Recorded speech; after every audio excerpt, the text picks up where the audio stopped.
하나님의 말씀 요한복음 1장 35절로 42절의 말씀을 저와 여러분이 한 절씩 교독을 하도록 하겠습니다. 또 이튿날 요한이 자기 제자 중 두 사람과 함께 섰다가 예수의 다니심을 보고 말하되 보라 하나님의 어린 양이로다. 두 제자가 그의 말을 듣고 예수를 좇거늘 예수께서 돌이켜 그 좇는 것을 보시고 물어 가라사대 무엇을 구하느냐. 가로되 랍비여 어디 계시오니까 하니 랍비는 번역하면 선생이라. 예수께서 가라사대 와 보라. 그러므로 저희가 가서 계신들을 보고 그와 함께 거하니 때가 제 10시쯤 되었더라. 요한의 말을 듣고 예수를 좇는 두 사람 중에 하나는 시몬 베드로의 형제 안드레라. 그가 먼저 자기의 형제 시몬을 찾아 말하되 우리가 메시아를 만났다 하고, 메시아는 번역하면 그리스도라 다같이요, 데리고 예수께로 오니 예수께서 보시고 가라사대 내가 요한의 아들 시몬이니 장차 게바라 하리라 하시니라. 게바는 번역하면 베드로라. 아멘. 오늘 저는 본문을 중심으로 장차 게바라 하리라 라는 제목으로 말씀을 전하고자 합니다. 작년 봄에 인터넷을 설치하는데 갑작스럽게 속보 하나가 떴습니다.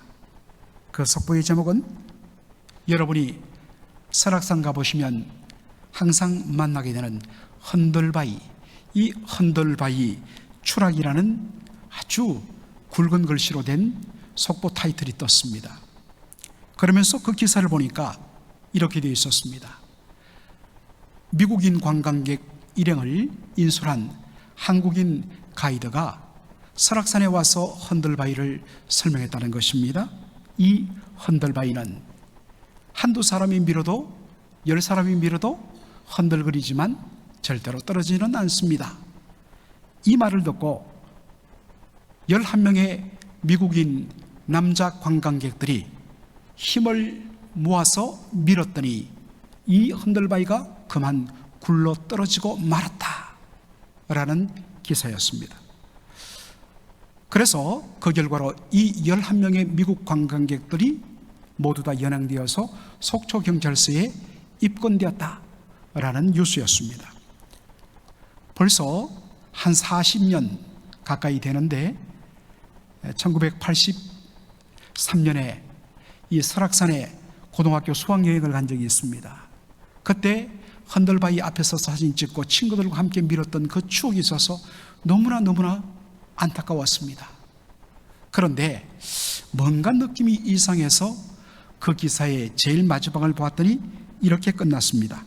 헌들바위가 떨어질 때 엄청난 굉음을 내었으며 이 굉음 소리가 뻥이요였다 라고 되어 있습니다.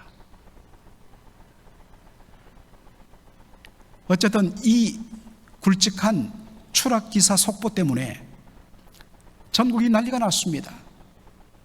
그래서 갑작스럽게 국립공원 설악산관리사무소가 그런 일은 없다고 하면서 사지를 띄우는 소동이 벌어졌습니다. 알고 봤더니 이게 21년째 만우절만 되면 떠오르는 속보를 빙자한 가짜뉴스였습니다. 여러분들 이상한 뉴스가 뜨면요 옆 사람에게 전달하면 안 됩니다. 반드시 더블 체크를 여러분 꼭 하셔야 됩니다. 오늘 본문 마지막에도 이 바위 이야기가 나옵니다. 바로 바위라는 뜻을 가진 베드로와 예수님의 만남 이야기입니다. 이것을 우리가 마지막에 좀 살펴볼 텐데 그 전에 이 베드로와 예수님의 만남을 성사시켰던 안드레라는 인물에 대하여 우리가 먼저 좀 살펴볼 필요가 있습니다. 여러분, 안드레는 베드로의 동생, 물론 성경에는 동생이란 말은 없습니다. 그러나 이름의 순서를 봤을 때에 베드로가 먼저 나오고 그 다음에 안드레가 나오기 때문에 우리가 안드레가 동생인 것을 짐작합니다. 그리고 이 안드레는 세례 요한, John the Baptist, 세례 요한의 제자이기도 했습니다. 어느 날 세례 요한과 안드레를 포함한 또 한 사람의 제자 두 사람이 서서 대화하고 있는데 그 앞을 예수님께서 지나가시는 것이었습니다. 예수님께서 Jesus passing by, 그 앞을 지나간 것을 보자 그가, 여기에 그는 세례 요한을 가리킵니다. 세례 요한이 말합니다. 보라, 하나님의 어린 양이로다. 보라, 하나님의 어린 양이로다. 요한복음 1장 29절에 보면 이것의 오리지널 풀 버전이 나옵니다. 보라, 세상 죄를 지고 가는 하나님의 어린 양이로다.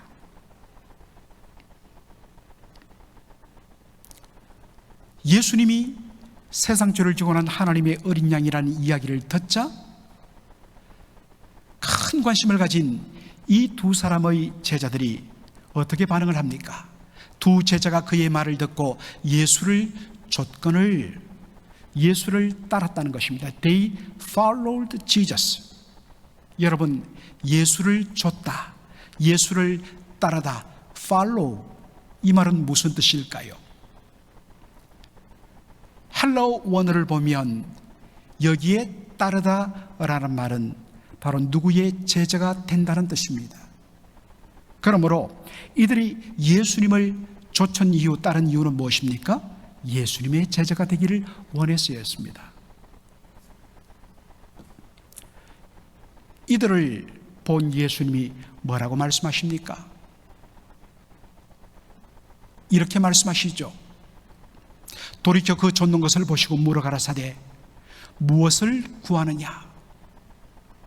무엇을 구하느냐? What do you want? 무엇을 원하느냐? 라는 말입니다. 그러자 그 두 사람이 뭐라고 이야기합니까? 선생님 어디 계십니까? 선생님 어디에 머물고 계십니까? 라고 묻습니다. 여러분, 제자들의 말이 조금 이상하지 않습니까? 이들은 예수님을 따르기 원했습니다. 즉 예수님의 디사이플, 제자가 되기를 원했습니다. 그렇다면 너희들이 What do you want? 무엇을 원하느냐 했을 때 저희들은 당신의 제자가 되기를 원합니다. 우리는 당신의 제자가 되기를 원합니다 라고 말을 해야 되지 않겠습니까? 그런데 이 두 사람이 뭐라고 다시 말합니까? 선생님 어디 계십니까? 당신이 머무는 곳은 어디입니까? 라고 묻습니다. 여러분, 왜 이렇게 물었을까? 여기에 대하여 신약학자 레온 모리스는 잘 설명하는데 이 두 사람은 예수님을 깊이 알기 원했다는 것입니다. 정말 저분의 제자가 되기 원하는데 도대체 저분이 어떤 분인지 알아야지 저분의 제자가 될 수 있다는 것입니다. 그런데 여러분, 길가에서 몇 마디 몇 분 이야기하는 것으로 예수님을 충분히 알 수는 없는 것입니다. 그래서 그들은 예수님과 함께 한 곳에 머물면서 오랫동안 시간을 보내며 함께 교제하며 깊은 대화를 나누고 싶었다는 것입니다. 바로 이것 때문에 한 말이 선생님 랍비여 어디 계십니까? 라고 물었던 것입니다. 그러자 예수님이 뭐라고 반응하십니까? 그 유명한 Come and see, 와서 보라. 물론 조금 더 정확하게 번역하면 Come and you will see 라는 표현이 되지만 보통 줄여서 Come and see, 와서 보라 라고 예수님 초대하십니다. 이 말을 듣고 그들이 어떡합니까? 저희가 가서 계신 데를 보고 그날 함께 거하니 때가 제 10시쯤 되었더라 입니다. 와서 보라. 예수님께서 그들의 손을 들어주셔서 그들이 예수님과 함께 한 곳에 머물면서 함께 깊은 교제를 나눌 수 있도록 그들을 초청해 주셨습니다. Come and see. 자, 그런데 우리가 주목할 것은 바로 그들이 예수님과 함께 보낸 그 시점이 언제인가라는 것입니다. 여러분들 다시 한 번 더 잘 보시면 그날 함께 거하니 때가 제 10시쯤 되었더라 라고 이야기하고 있습니다. 예수님이 계신 곳, 그것이 가버나움이었는데 그곳에 간 시간이 오후 4시, 여기 제 10시점이란 말은 로마의 시간 계산 방법입니다. 이것을 오늘 우리의 시간대로 계산하면 오후 4시가 되는 것입니다. 그런데 유대인의 하루의 개념은 어떻습니까? 제가 여러 번 말했는데 유대인들의 하루의 시작은 저녁 6시 해질 때로부터 그 다음날 24시간이 지난 그 다음날 해질 때까지, 이게 하루입니다. 그러므로 오후 4시에 도착하여서 얼마 지나지 않아서 새로운 하루가 시작되었습니다. 그리고 나서 어떻게 했다고요? 그날 함께 거하니, 그들이 spend that day with him, 그들이 예수님과 함께 그날을 spent, 보내었다는 것입니다. 24시간 동안 예수님과 함께 온 밤을 지새면서, 그리고 그 다음날 저녁 때까지 예수님과 함께 머물며 예수님과 깊은 대화를 나누고 교제를 했다는 말입니다. 온 밤을 지새우고 예수님과 깊이 교제하고 나누면서 그들은 예수님의 존재와 예수님의 인격에 대하여 깊이 매료되었습니다. 그리고 마침내 한 결론에 도착합니다. 이 예수님이 어떤 분인가 하는 것입니다. 그것을 우리가 어떻게 알 수 있습니까? 바로 그 다음에 나오는 말씀, 요한의 말을 듣고 예수를 좇는 두 사람 중에 하나는 시몬 베드로의 형제 안드레라. 그가 먼저 자기의 형제 시몬을 찾아 말하되 우리가 메시아를 만났다 하고, 메시아는 번역하면 그리스도라라는 말입니다. 안드레가 예수님과 밤을 지새면서 대화하고 24시간 예수님과 함께 교제한 후에 제일 먼저 한 일은 뭐였습니까? 자신의 형제 베드로 시몬을 찾아가는 일이었습니다. 형에게 찾아가서 그가 제일 먼저 한 말이 뭡니까? 형, 우리가 메시아를 만났어. 여러분, 여기에 메시아는 바로 히브리어고 헬라어는 그리스어, 그리스도는 헬라어입니다. 그런데 이 두 말은 똑같이 기름 부음을 받은 자라는 뜻을 가지고 있습니다.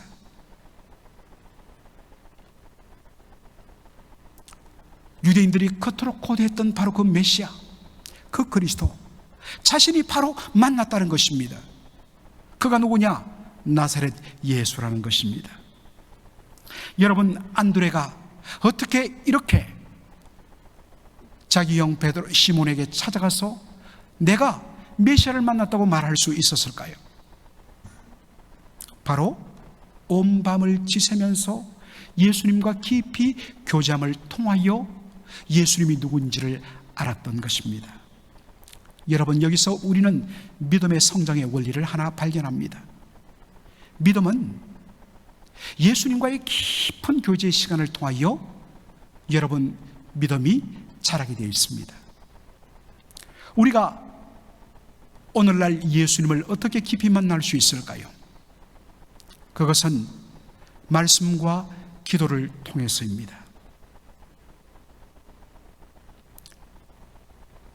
날마다 하나님의 말씀을 가까이 하며 그 말씀을 통하여 그 속에 구약부터 신약에까지 담겨있는 예수 그리스도, 그분의 인격과 그분의 성품과 그분의 행하신 그 놀라운 일들, 우리를 향하신 그분의 뜻, 그리고 기도를 통하여 그분을 전적으로 신뢰하고 기도를 통하여 그분과 깊이 만남을 통하여 우리의 믿음은 더욱더 자라고, 내가 믿는 예수 그리스도, 그분이 누구시며 어떤 분인지에 대하여 우리는 더 깊이 그렇게 믿음이 자라게 되어 있습니다. 그런데 다수의 성도들은 유일하게 말씀을 접하는 것이 주일 예배 시간 한 분뿐이고, 그리고 그들의 기도의 일주일 내내 기도는 오직 식사 시간 식기도밖에는 없다는 것입니다. 그리고 주일을 사모하는 가장 큰 목적은 사실은 예배 이후에 한 주일 만에 만나는 성도들과 함께 대화 나누는 것. 참으로 슬픈 일이지요. 죄송하지만 그렇게 예수를 믿으니 30년, 40년 지나도 늘 그 자리인 것입니다. 예수님을 깊이 만난 적이 없기 때문에 다른 사람에게 자신 있게 내가 만난 예수를 당신도 만나시오, come and see라고 초대할 수 없는 이유가 바로 거기 있습니다. 여러분은 과연 어떻습니까? 여러분, 주님을 깊이 만나고 그 주님에 대하여 고백하려면 여러분의 시간을 따로 떼어내야 합니다. 여러분께 감히 도전합니다. 우리 성도들, 하나님이 주신 여유 때문에 해외여행도 잘 다니시고 한국도 방문 잘 하시는 것 참 복된 일입니다. 그러면 여러분, 최소한 여러분이 여행을 간 그 시간에 11조, 만약 한 2주간을 갔다면 최소한 여러분 이틀 정도는 정말 전적으로 기도원에 가든지 수양관에 가셔서 정말 아침부터 저녁까지 말씀을 읽고 기도하는 일에 한번 여러분 시간을 들어보십시오. 여러분의 믿음이 안 자랄래야 안 자랄 수가 없습니다. 지금 여러분들의 믿음의 자리를 보십시오. 자신 있게 예수님에 대하여 고백하고 자신 있게 다른 사람에게 내가 만난 이 예수 전하지 않고는 견딜 수 없는 심정이었다면 여러분, 바로 주님께서 여러분에게 다시 한 번 더 자라도록 바로 초대하시는 도전인 줄로 여러분이 믿으시길 바랍니다. 제대로 예수님을 만난 사람의 특징은 이 예수님을 전하지 않고는 견딜 수가 없습니다. 이 예수님을 다른 사람에게 소개하지 않고는 가만히 있지를 못합니다. 그래서 안드레가 예수님 만난 기쁨 때문에 제일 먼저 찾아간 사람은 자신의 친형 시몬이었습니다. 그리고 전하는 것으로 끝나지 않습니다. 내가 전했는데 여러분, 아 그래? 나도 한번 만나지, 이런 것은 잘 없습니다. 그때 어떻게 하느냐? 바로 강권하여 데리고 오는 것입니다. 그래서 요한복음 1장 45절에 안드레가 어떻게 했다고요? 형 시몬을 예수님께 데리고 왔다. He brought him to Jesus. 예수님께 데리고 왔다는 것입니다. 예수님께 데리고 와야 예수님을 만날 수 있습니다. 많은 경우에 자발적으로 나오지 않습니다.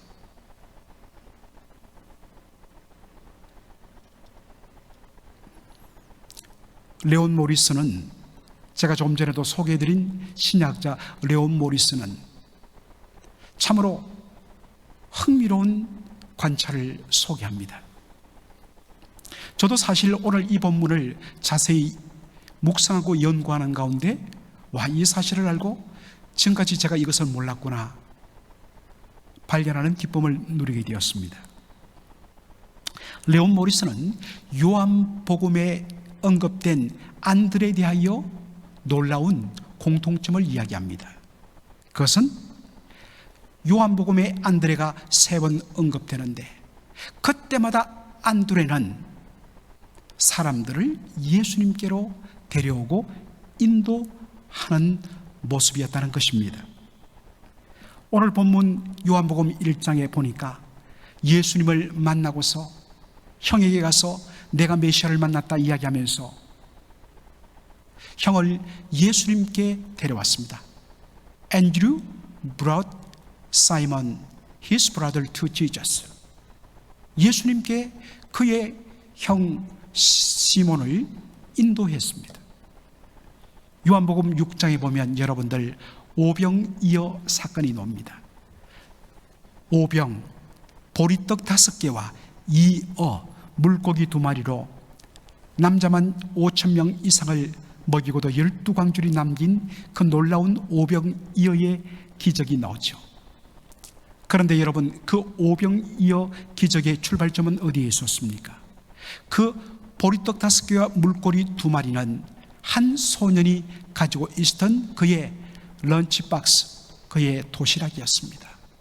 그런데 그 소년을 예수님께로 인도한 사람이 누구였느냐? 안드레였습니다. 요한복음 12장에 보면 명절을 맞이해서, 절기를 맞이해서 헬라인 중에 하나님을 예배하러 예루살렘 성전에 올라온 자들이 있었습니다. 그런데 그들은 이방인이었습니다. 그들의 소원은 예수님 만나는 것이었습니다. 그럴 때 이것을 듣고서 그 헬라인들을 예수님께로 데려온 자가 누구이냐? 안드레였습니다.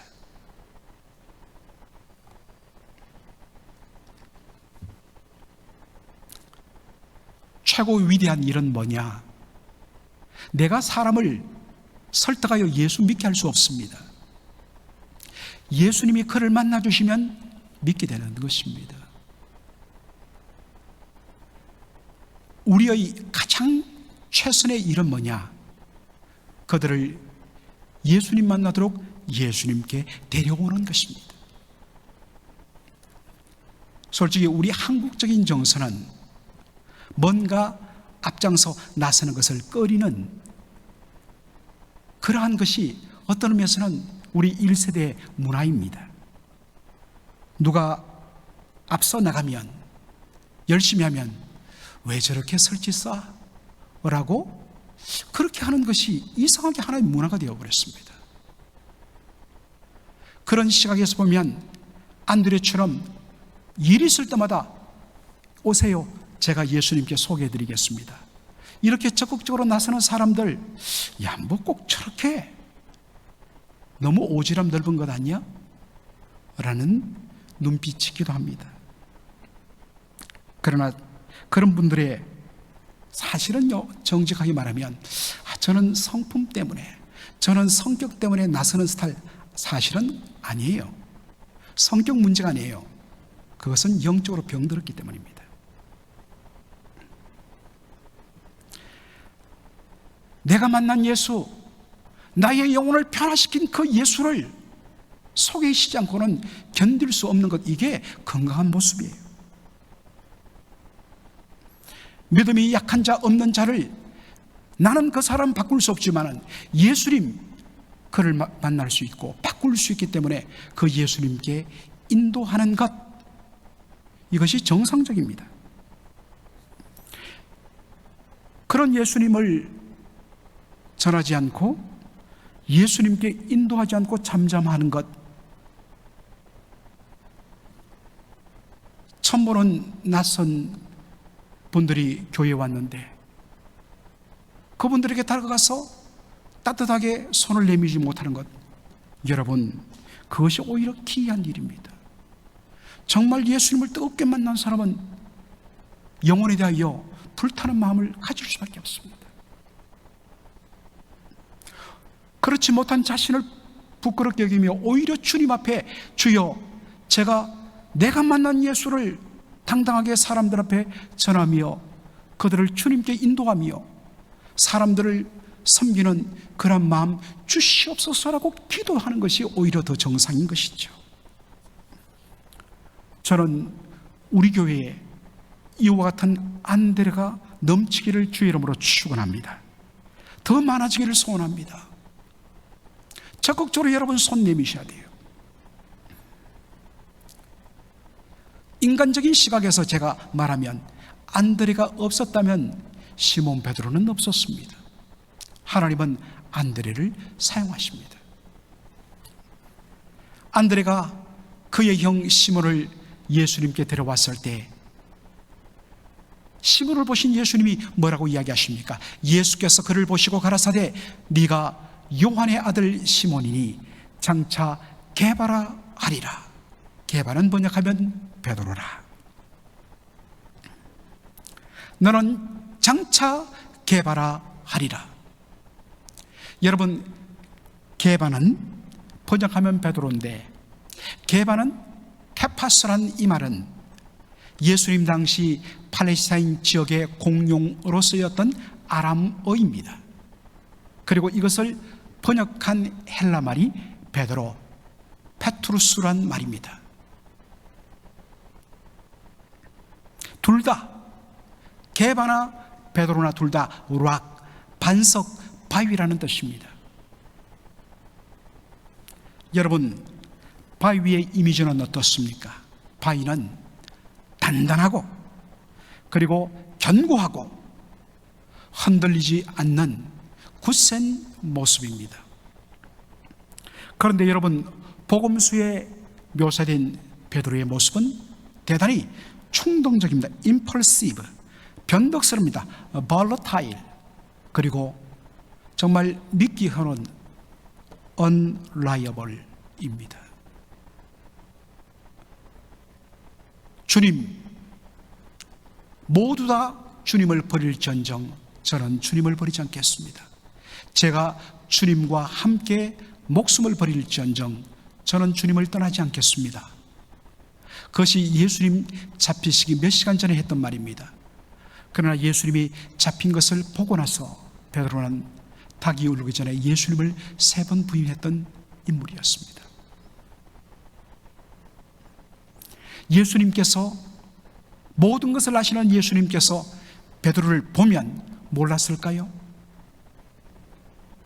목회를 한 30년 하다 보니까 이제는 진짜 눈빛만 딱 봐도 저분 어떻게 신앙생활을 했구나, 저분의 성품은 어떻구나, 저분은 지금 영적으로 어느 정도 단계에 와 있구나.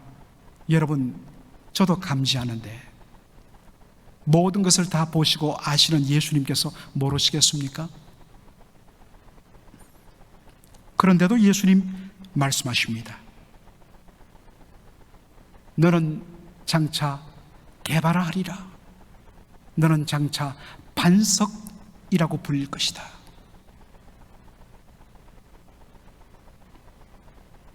내가 너를 그렇게 불림받도록 만들겠다는 예수님의 의지의 표현입니다.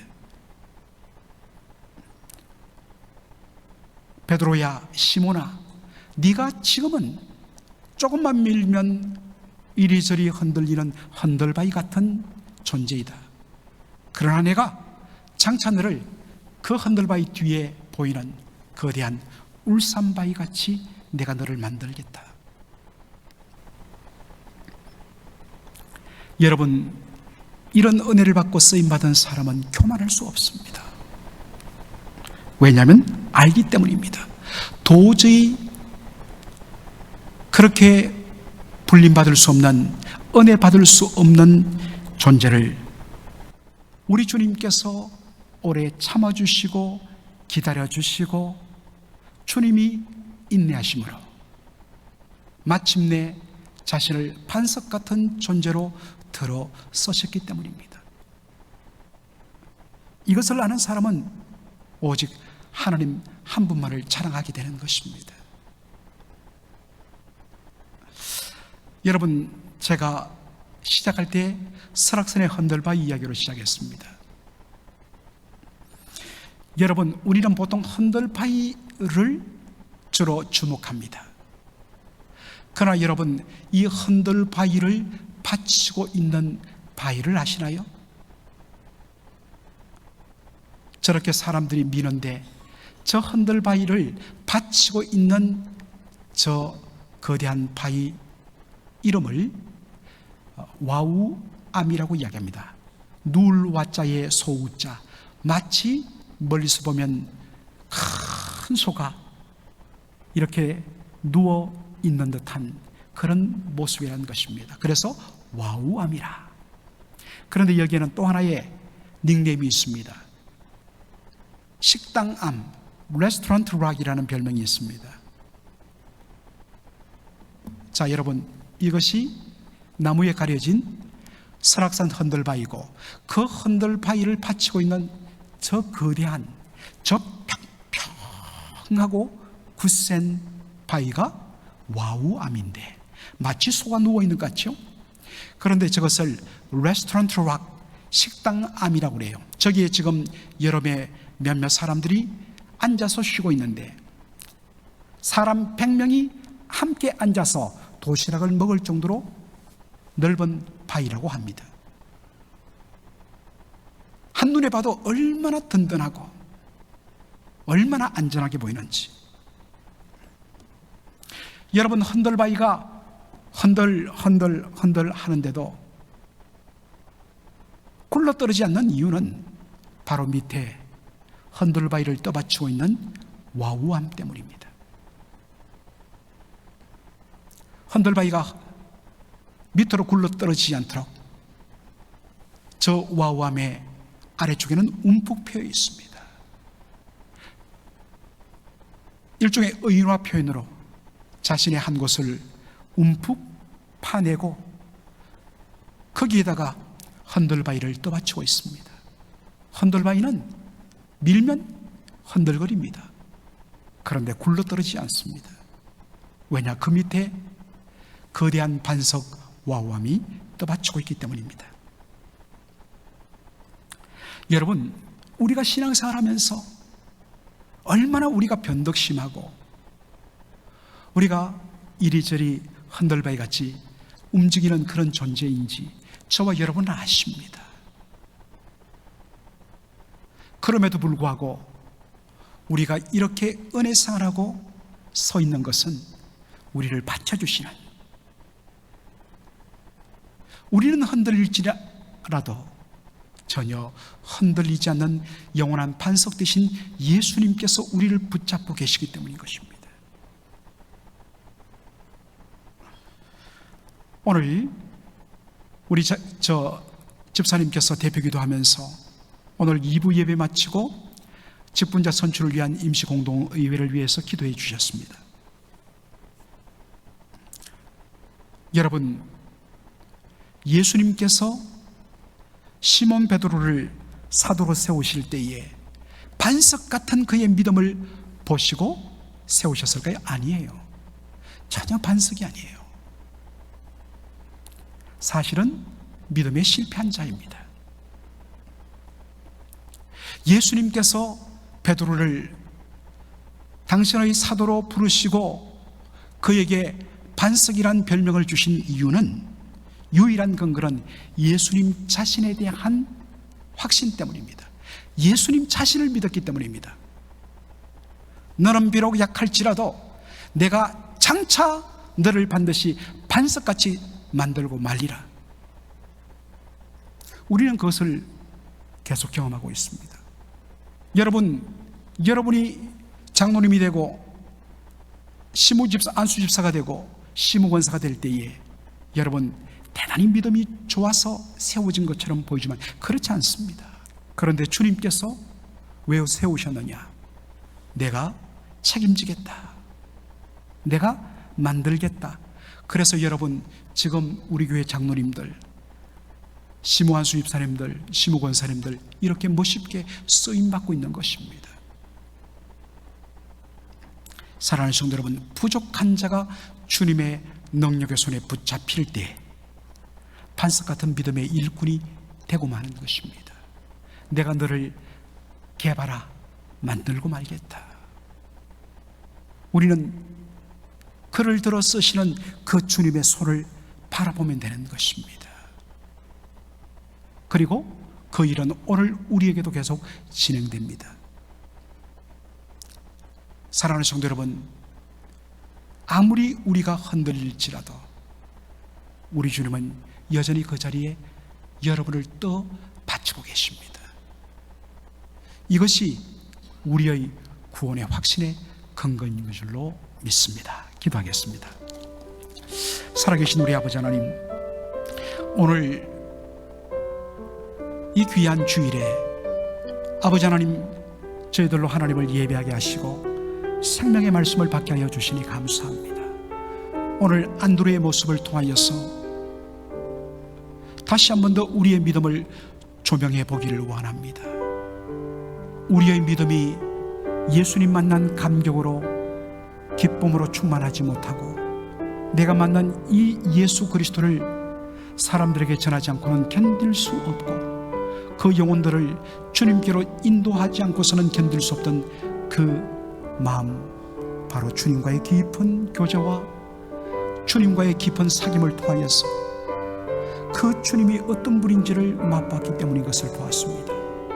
아버지 하나님, 우리가 그와 같은 기쁨과 그와 같은 믿음의 열정이 넘쳐나도록 식었던 우리의 믿음에 다시 주의 말씀으로 돌아가게 하시고, 말씀과 기도를 통하여 주님과의 깊은 교제를 통하여서 우리의 믿음이 다시 회복되는 안드레와 같은 존재가 될 수 있도록 인도하여 주시옵소서. 현재의 모습은 너무나 부족하고 형편없었지만 반드시 내가 떠받치고 내가 붙들고 내가 깎아서 만들겠다 라는 주님의 그 확신 때문에 베드로가 주님 앞에 부름받고 그렇게 쓰임받은 것을 저희들이 보았습니다. 아버지 하나님, 오늘 우리도 마찬가지입니다. 아버지 하나님, 우리가 무슨 자격이 있고 준비가 잘 되었기 때문에 쓰임받는 것이 아니라 우리를 만들어 가시고 우리를 붙드시는 주님 때문에 하나님, 저희들이 바로 일꾼들을 세울 수 있는 것을 기억합니다. 아버지 하나님, 참으로 오늘 귀한 우리 공동회의를 통하여서 귀한 일꾼들이 세워지는, 그리고 그렇게 세워졌을 때에 자신의 잘남이 아닌 주님, 그 주님의 놀라운 그 은혜인 것을 기억하며 겸손히 주님을 위하여 쓰임받는 일꾼들이 될 수 있도록 축복하여 주시옵소서. 예수님의 이름으로 기도하옵나이다. 아멘.